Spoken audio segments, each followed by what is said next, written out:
سرخط مهمترین خبرها: مرگ یک سرباز 20 ساله تاجیک در قسم نظامی، تبادل تجربه میان نجات‌دهندگان تاجیک و انگلیس و نشر کتاب صدرالدین عینی با زبان اوکراینی در خارکوف.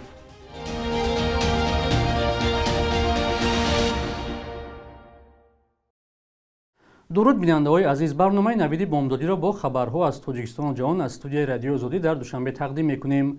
امروز 15 نوامبر است. در شهر خارکوف اوکراین که زیر حمله‌های پیوسته روسیه قرار دارد، در اول ماه نوامبر کتاب صدرالدین عینی آثار منتخب با زبان اوکراینی نشر شده است. کتاب داستان‌های مکتب کهنه، مرگ سودخور و جلادان بخارا را در بر می‌گیرد. давлат назризода сафири тоҷикистон дар украина рӯзи 14 ноябр дар фейсбук навишт ки ношири китоб муаррих ва рӯзноманигори маъруф, муассис ва мудири осорхонаи хусусии мулкии шаҳри харков Андрей Парамонов мебошад. хонандаи украинӣ дар ин китоби устод Садриддин Айнӣ бо осори нависандае ошно мешавад ки иллатҳои иҷтимоиро ки асоси мушкилоту печидагиҳои зиндагии инсонҳо дар он замон дар Бухорои бостонӣ буданд ифшо мекунад. дар баробар ин ба назар мерасад ки ин асарҳо имрӯз низ дар ҳоле ки рӯзгори бисёр одамон пур аз эҳсосу дарду ранҷ аст, моҳият ва аҳамияти аслии худро гум накардаанд, гуфтааст Назризода. Садриддин Айнӣ сардафтари адабиёти шӯравии тоҷик ва қаҳрамони миллии Тоҷикистон аст. ҷасади Ботир Эргашев, сарбози нерӯҳои марзбонии Кумитаи давлатии амнияти миллиро ки дар як қисми низомӣ дар ноҳияи Шамсиддин Шоҳин хидмат мекард, дар зодгоҳаш деҳаи деҳмоҳи ноҳияи Ҷабор Расулов дафн карданд. аммо суолу тахминҳо дар бораи марги ӯ боқист. вай 20 сола буд. намояндагони нерӯҳои марзбонӣ ва ҳукумати маҳаллӣ рӯзи 11 ноябр ҳангоми супоридани ҷасади Ботир Эргашев ба волиданаш гуфтанд ки ӯ худкушӣ кард. аъзои хонавода ба ин фарзия шубҳа доранд. падараш Баҳодур Эргашев иддао дорад ки дар бадани ҷавон осори латукуб буд. додистони ҳарбии Кӯлоб тафтишро шурӯъ кардааст. падари Ботир Эргашев рӯзи 14 ноябр дар суҳбат ба Радиои Озодӣ гуфт ки аз марги мармӯзи писараш дар як қисми низомӣ то ҳол ба худ наомадааст. мегӯяд писараш ҳамагӣ як рӯз пеш аз ҳодиса бо онҳо телефонӣ гап зада буд ва то поёни хидматаш рӯзҳои андаке монда буд. вай афзуд ки дар ҷисми писараш осори латукуб ва шиканҷаро дидааст. дар ҳамин ҳол манобеи Радиои Озодӣ дар мақомоти вилояти Хатлон гуфтанд ки додситони ҳарбии гарнизонии минтақаи Кӯлоб таҳқиқро сар кардааст. пайвандонаш азм доранд ки барои дарёфти ҳақиқат то ниёдҳои болоӣ муроҷиат кунанд. марги сарбозони тоҷик дар артиши Тоҷикистон ҳодисаи нав нест. омбудсмен ё ваколадор оид ба ҳуқуқи инсон дар Тоҷикистон дар як гузориши солонаи худ гуфта буд ки дар соли 2023 марги 40 сарбоз дар артиш сабт шудааст. нуралишон Назаров аз фармондеҳони собиқи нерӯҳои марзбонии Тоҷикистон мегӯяд, рафтори марзбонони рус ӯро водор кард ки барои ба сарҳадбонони тоҷик додани масъулияти посбонии марз бо Афғонистон пофишорӣ кунад. аз замони ба ихтиёри нерӯҳои Тоҷикистон гузаштани марз ки нерӯҳои Русия солҳои дароз посбонӣ мекарданд, 20 сол сипарӣ шуд ва ҳамкорони мо дар ин бора бо Нуралишон Назаров суҳбат анҷом доданд ки порчаи аз онро ҳамроҳ мебинем. асосша бигирем сарҳади Афғонистон аст. дар ҷумҳурии Тоҷикистон ҳам қариб 26 та гузаргоҳҳои байналмилалӣ вуҷуд дошта мо вақта. ҳамаша дар ихтиёри сарҳадбонони Россия буданд. як маротиба ман ноҳияи Панҷ рафтам, мехостам ҳамон погранотряда дохил шавам ки иҷозатам надоданд дар омаданда. ман генерал сардори сарсиёсати қушрои сарҳадӣ ҳоҷихел ман ҳуқуқ надорам ки бидорам. не бе иҷозат қай мумкин нест гуфтам. баъд омада раиста гуфтам худораҳмати Азимов Абдураҳмон гуфт хай ҳама хеле ман гуфтам чӣ хел мешавад моро иҷозат натан отряда дохил шиданда. баъд як гапи таърихӣ гуфта Абдураҳмон гуфт ки ҳамин трактора ҳай карданашо худмон ёд гирифтем, биё ҳамин ҳаракат кардам дар кор ки ҳамин хел шавад. ман гуфтам хаяку раис пешвай гузаштан дар кор, шумо ҳа бигер ӯ тарафаш ман ҳал мекунам. согласие Азимова ман гирифтам рости гап. баъд сар кардем оҳиста созишномаро бардоштем. соли 2003 тамом мешавад муҳлати 10 солаш.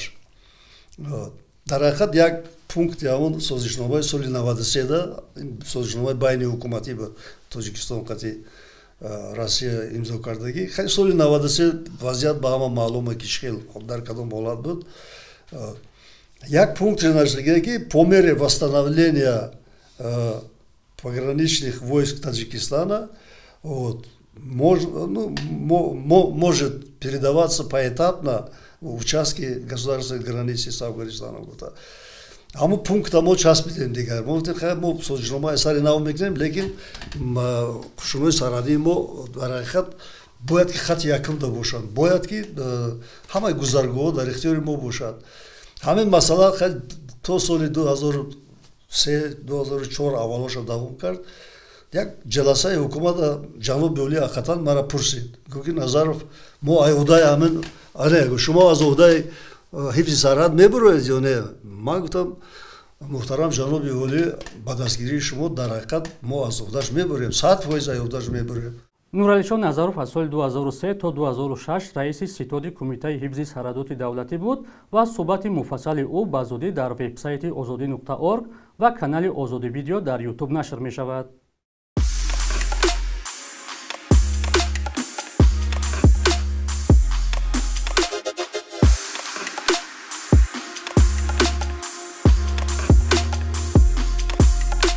همه چیزی که میخواهند و میخواهید در اینجا هست. تازه‌ترین اخبار، گزارش‌های ویدیویی، شرح حادثه و تحقیقات ژورنالیستی. زمینه رادیو آزادی را نصب کنید و همه این را با انگشت زدن به تلفن هوشمند خود به دست بیارید. در حمله هوایی اسرائیل به خانه در شمال غزه روز 13 نوامبر 3 فرزند یک عائله کشته شده است. خبرگزاری اسوسییتد پرس از قول پزشکان نوشت که کودکان تا 6 ساله بودند. ارتش اسرائیل میگوید که جنگجویان حماس که آمریکا و اتحاد اروپا آن را سازمان تروریستی اعتراف میکنند دوباره در این منطقه جمع آمدند. همزمان وزارت تندرستی لبنان اعلام کرد که در نتیجه حمله اسرائیل به یک بینای استقامتی در جنوب بیروت کمش 6 نفر کشته شد، 15 کسی دیگر زخمی شدند. نیروهای اسرائیلی حمله ها را به ضد حزب الله لبنان که از حماس پشتیبانی میکنند نیز افزایش دادند. وزارت تندرستی لبنان خبر داد که بر اثر حمله های اسرائیلی در عموم زیاده از 3200 نفر کشته و بیش از 14200 نفر زخمی شدند. با گفته مقامات بهداشت در غزه شماره کشته شدگان بر اثر حمله های اسرائیل در این باریکه به بیشتر از 43000 نفر رسیده است.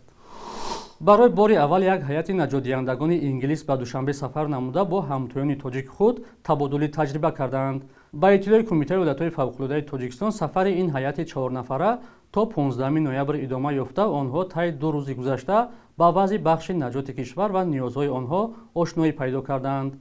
رستم نظرزاده رئیس کمیته ایالت‌های فوق‌العاده به آنها درباره همتای فعالیت نیاد زیر رهبریش معلومات داده به اهمیت همکاری‌های مشترک تاکید کرده است.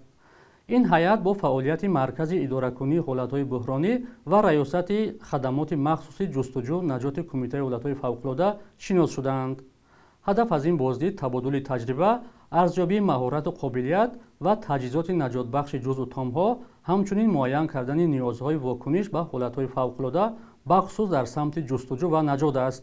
آمده است در خبرنامه کمیته ایالت‌های فوق‌العاده. تبادل تجربه با متخصصان دیگر کشورها و با آموزش فرا گرفتن نجات دهندگان تاجیک در گذشته هم بود، ولی با این وجود گاهی در پی رخ دادن حادثه‌های ناخوش طبیعی از سطح کسبیت و فوریت آنها نگرانی‌های صدا می‌دهد.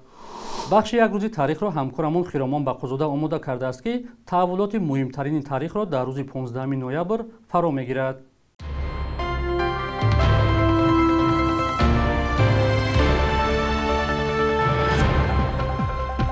15 ноябри соли 1972 яке аз 9 чарха ё агрегати нерӯгоҳи барқи обии Норак ба кор даромад. Сохтмони калонтарин нерӯгоҳи Осиёи марказӣ соли 1961 сар шуда буд. Сарбанди 300 метраи он то соли 2013 баландтарин дар ҷаҳон ба шумор мерафт. Аз лиҳози иқтидор бо нақшаи тавлиди 11200 миллион киловатт-соат барқ дар сол, Норак тавонотарин нерӯгоҳи Осиёи марказӣ буд ва солҳои зиёд беш аз 70% барқи Тоҷикистонро истеҳсол мекард, вале солҳои охир он танҳо то 3000 киловатт-соат барқ дар сол тавлид мекунад. 15 ноябри соли 1995 низомиёни дивизияи 201 Русия бинои додгоҳ, додситонӣ ва шӯъбаи корҳои дохилии шаҳри Кулобро иҳота карда, афсари руси боздоштшуда бо гумони куштори як занро озод ва 4 ходими милисаро асир гирифтанд. Кашокаш танҳо бо дахолати президентҳои Тоҷикистону Русия ҳал шуд. Русия ба Тоҷикистон 40,000 рубл ҷубронпулӣ пардохт кард, вале ба қавли таҳлилгарон ин ҳодиса огаҳие ба мақомоти тоҷик шуд, ки дар сурати бархурди манфиатҳо Русия метавонад мустақилона даст ба амалиёти ҳарбӣ занад. мақомоти тоҷикистон моҳи ноябри соли 2015 гуфтанд наздики 1900 шаҳрванди ин кишвар ба сафи гурӯҳи давлати исломӣ пайваста дар қаламравҳои сурияву ироқ меҷанганд.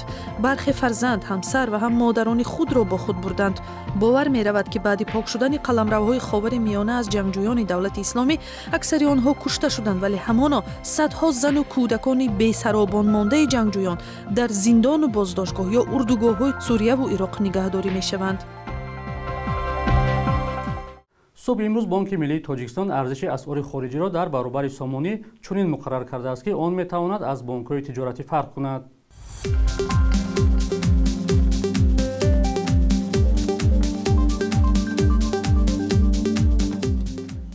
بینندگان عزیز، مهلت جدا شده برای برنامه نوید به انجام رسید. خبرهای از این بیشتر را در سامانه رادیوی آزادی با نشانی azadi.org و آزادی مابی پیدا کنید. خدا نگهدارتان.